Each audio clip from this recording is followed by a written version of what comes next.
Welcome back to the State of the Union conference here in beautiful Florence at the European University Institute. Did COVID-19 pandemic enhance or erode trust in national governments? Next on our agenda is a very special panel. This is a special report on the presentation of the results of the April 2021 wave of the European University Institute and Yugo European Solidarity Survey. We're going to look at those and we're going to compare them with the previous results with three speakers there. That's Philipp Genschel, Anton, Hemerijck and Mohamed Nasr.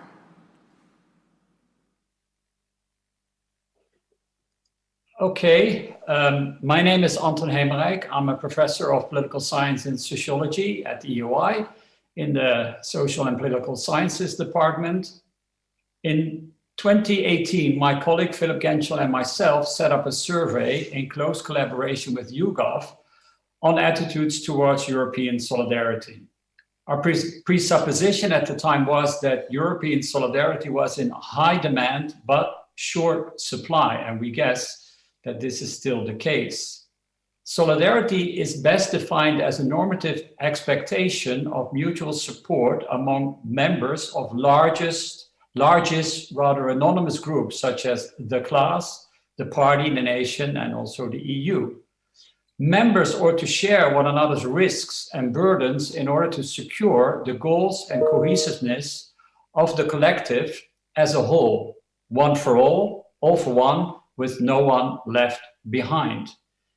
In the 2018 wave, we started with 11 member states. Today, we cover 14 countries in an online survey executed by YouGov. In our analysis, we explore citizen solidarity at country, the EU, and the individual level. With each wave, we gain better information of trends in changing attitudes towards the EU and European solidarity on various issues and concerns. The EOI YouGov survey broadly covers three dimensions in public support for European solidarity. First, by member states, that is solidarity by whom, for whom, country nationals for country nationals only, or does geographical proximity matter?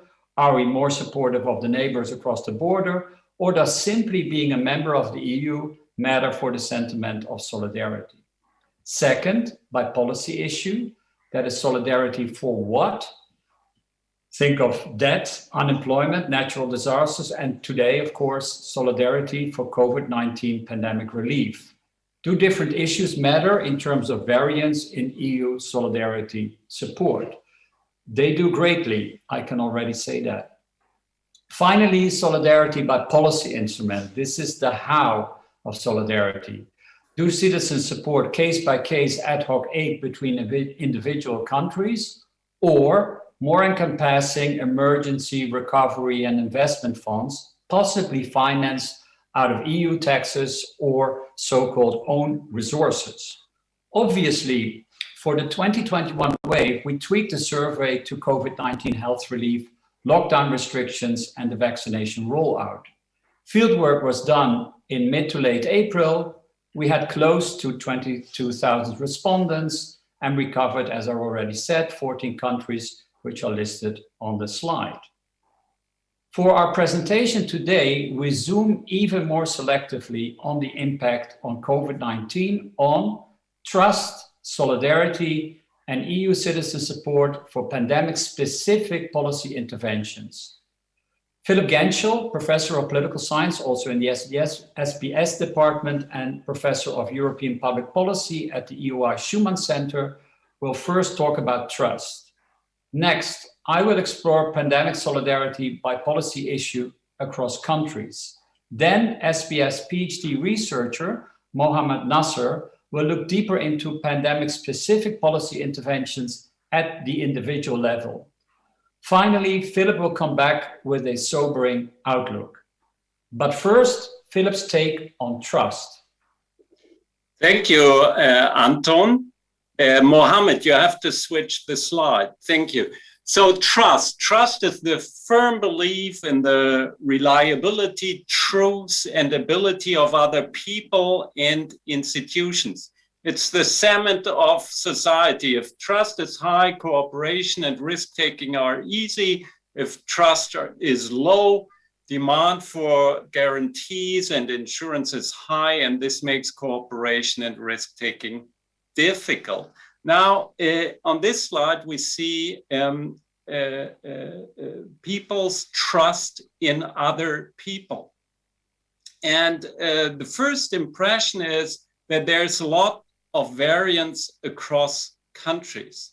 So there's high trust in Denmark, where a majority of respondents is more trustful to others than distrustful. Trust is very low by contrast in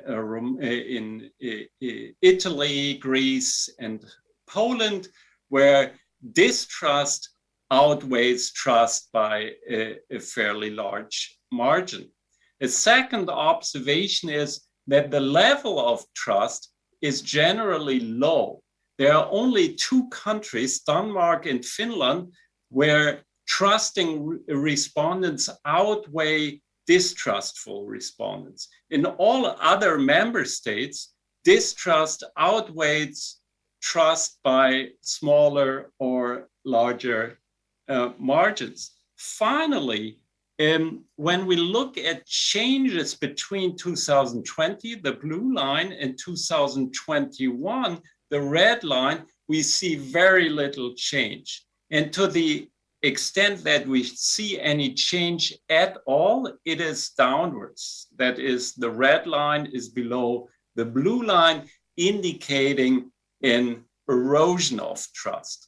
Next, we look at trust in institutions. On this slide, we have the upper graph representing trust in the national government and the lower graph representing trust in the EU. And on first sight, these graphs look very similar to the graph on trust in other people, in that there's a lot of cross-country variance. On closer inspection, however, there are differences. First of all, the variance in trust in national governments is higher than the variance in trust in the EU. So trust in national governments ranges from a high of 20% in Denmark to a low of minus 60% in Romania. So in Denmark, a majority of respondents trusted their national government to make things better, whereas in Romania, almost 60% distrusted the government to make things better. The range is somewhat smaller in the EU. The high is -5, the low is -50. But as you see, there's not a single member state in which a majority of respondents trusted the EU more than it distrusted the EU. Two concluding remarks on trust. First, our trust measures are highly correlated. So trust in other people is a very good predictor of trust in the national government, and trust in the national government in turn is a good predictor of trust in the EU. Second observation, trust in other people is highly correlated with other key individual attitudes. So distrustfulness tends to be associated with right-wing political preferences. Distrustfulness is also associated with nationalism. So much on trust. What about solidarity, Anton? How strong is public support for European solidarity after the Annus Horribilis 2020?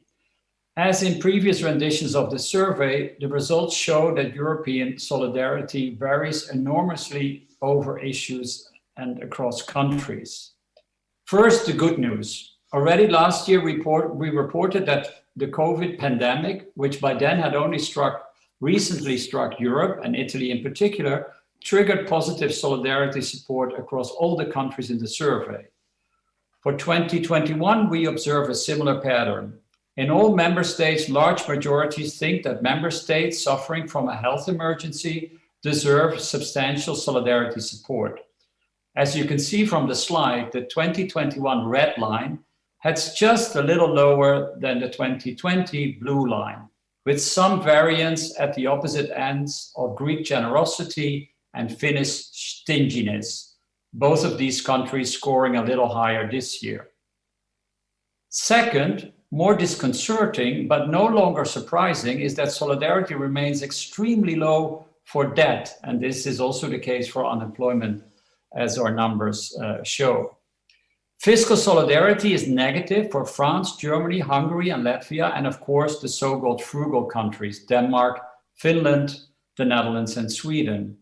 Only the Italians, the Greeks, the Spaniards, the Poles, and the Romanians would be willing to transfer financial resources to indebted member states. That is to say, hypothetically, if they had the budgetary means. By framing the next generation EU recovery fund squarely in terms of the COVID-19 pandemic together with climate change, and deliberately not in terms of debt sustainability and/or high levels of youth unemployment in the EU periphery, the European Commission operated in a politically pretty astute manner last summer, we think.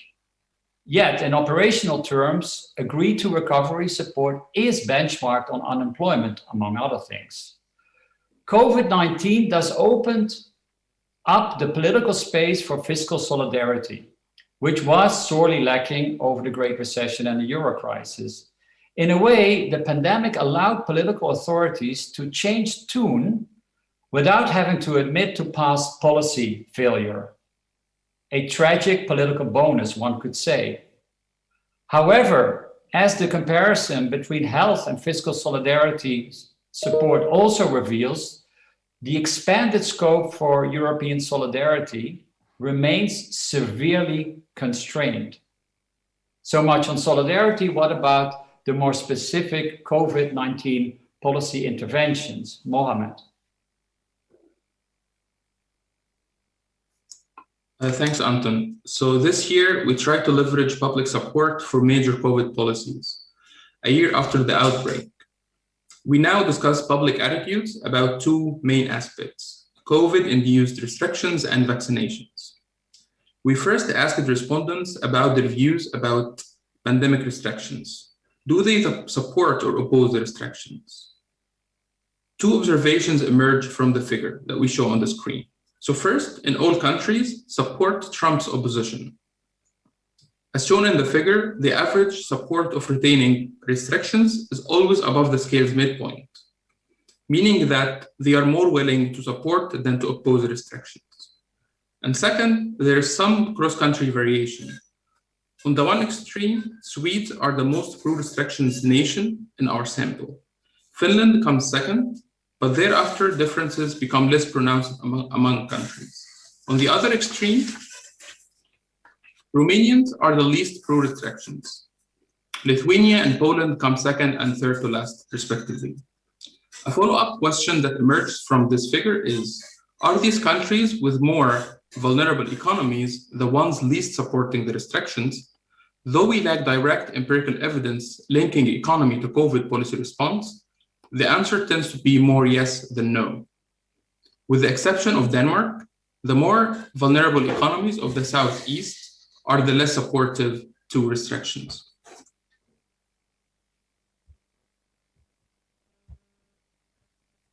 We then asked the respondents about their willingness to get the COVID vaccine.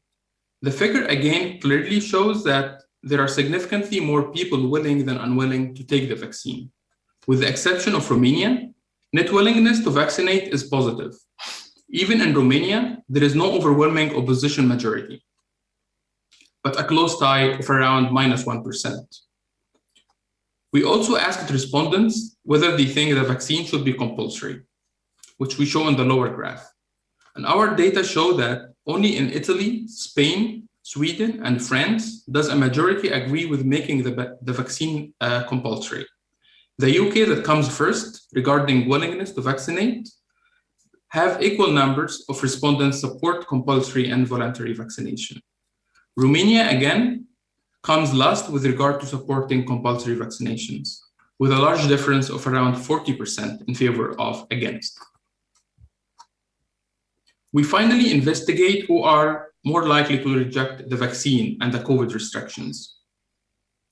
We therefore plotted left-right self-placements of our participants, and the data show clear positive association between left-right self-placement and opposition to vaccine, which we show on the left side, and pandemic restrictions, which we show on the right side. On the left side on the left side of the left-right dimension, there is no clear relationship. But then once we go to the right side, the relationship increases sharply, showing that extremist right-wing voters are more willing to oppose the vaccine and the restrictions. So there are three main takeout points on COVID. First, support for COVID restrictions and vaccine is high. Second, a majority of respondents oppose a compulsory vaccination. And third, political attitudes can explain support for COVID policy. Right-wing respondents show to be more skeptical about the restrictions and the vaccine. Now, Philipp will give us an overall outlook on our data. Over to Philipp. Thank you. So what are the general lessons from this? Well, the perhaps most important lesson is that COVID was not a game changer. COVID was a game changer in very many respects. It dramatically changed the economy. It dramatically changed politics.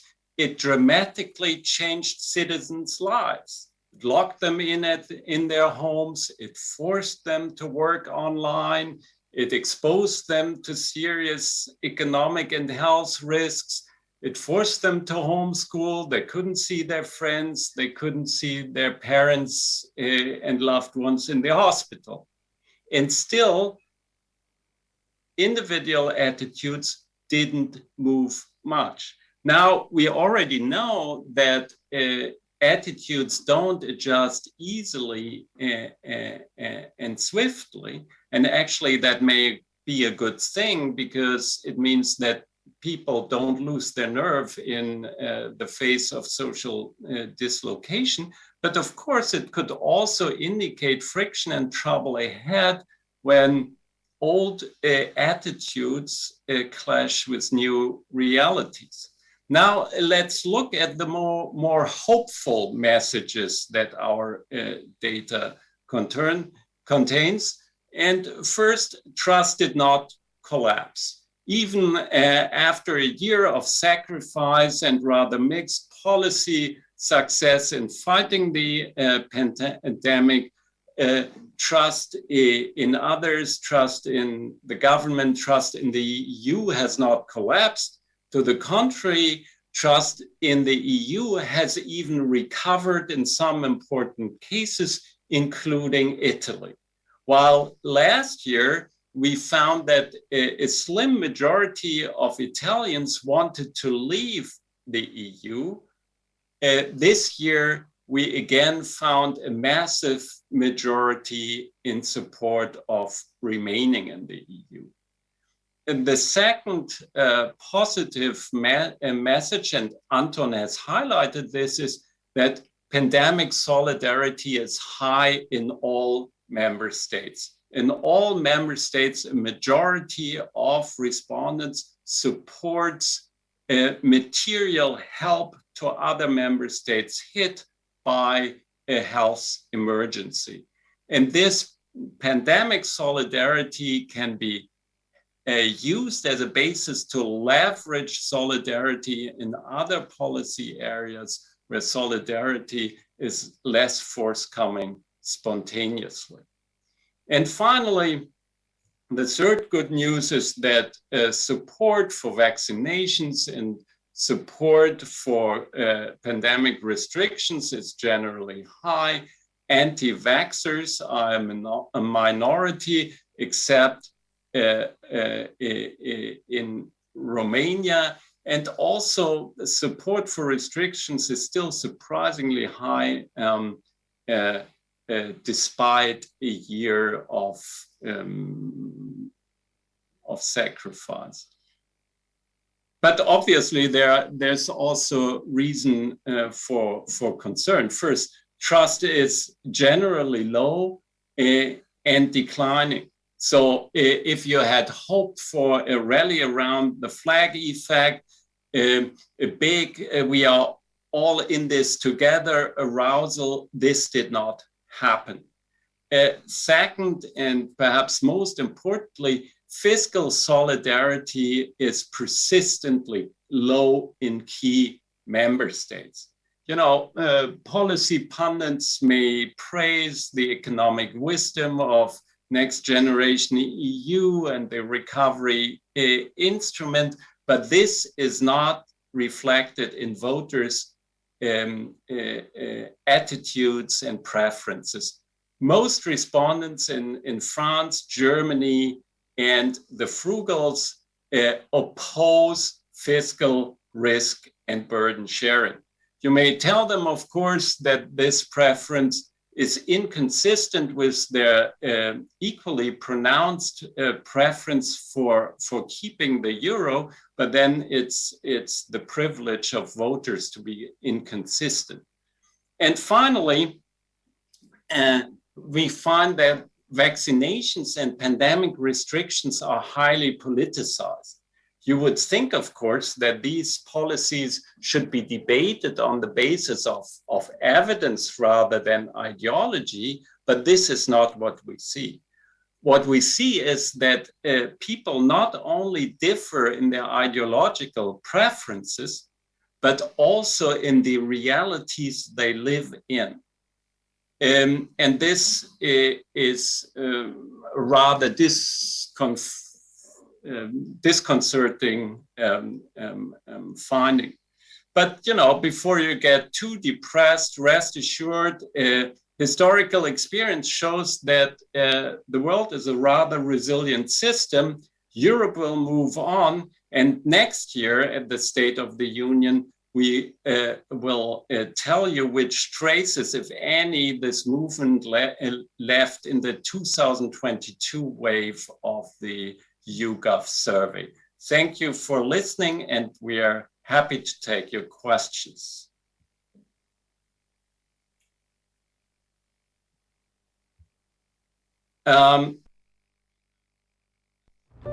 Question is, what are your predictions for European solidarity in 2022? Oh, well, do we have any notions, Anton? You have to unmute yourself. I mean, I guess we don't, but I think, you know, the mixed picture that we present, I mean, puts a lot of pressure, I think, on member states that receive big chunks of money from the recovery fund to do well with that money, because this is a chance to prove that, you know, investments are being made for the good, not only for Italy, but also for the rest of Europe. So there is this mixed bag in terms of support for the post-pandemic reality, and fiscal support less so. So, you know, if you achieve good results, this may make, you know, Europe more cohesive. But yet that's basically a question that we can only answer next year and the year after. Yeah, I think you're right that policy success is the key here. So if the vaccination campaign picks up speed, and if the recovery fund works out well, I think this could give a boost and have a demonstration effect that helps to increase solidarity. Here is another question, whether we think that high solidarity between citizens, and I guess this refers to a high pandemic solidarity, is a piece of integration success. No, we don't think this. because high pandemic solidarity is not a consequence of integration, but it may be a basis for pushing integration forward. So people are not solidaristic because there's the EU, but the solidarity that emerges spontaneously or has emerged spontaneously in the context of the pandemic may help the EU to serve certain long-standing problems, including fiscal solidarity. There's another question on the politicization of vaccination attitudes, and that is, do you have a sense of the politicization?